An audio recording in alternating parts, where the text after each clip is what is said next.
Γεια σας. Σήμερα είναι Παρασκευή, γύρω στις 2 παρατέταρτο. Είναι η τρίτη μέρα με τεχνητικά. Είναι πολύ καλύτερα. Μου έχουν βγάλει, από ό,τι βλέπετε, τους καθετήρες. Έχω μείνει μόνο με τον ορό, όπου θα μου το βγάλει φαντάζομαι σήμερα ο γιατρός. Έχω ήδη ξεκινήσει με λίγες σταγόνες τσάι και μια σούπα χωρίς clear liquid λέγεται. Δεν πίνω καθόλου, δεν έχω καθόλου το αίσθημα της πείνας.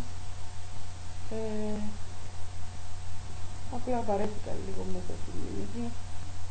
Θέλω να πάω σπίτι.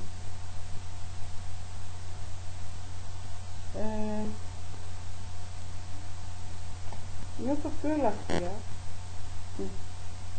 Σκέφτομαι, αλλά ίσως έχω χάσει κάποια κιλά λόγω του ότι έχω να φάω από τη Δευτέρα. Περιμένω να πάω στο σπίτι να αναρρώσω.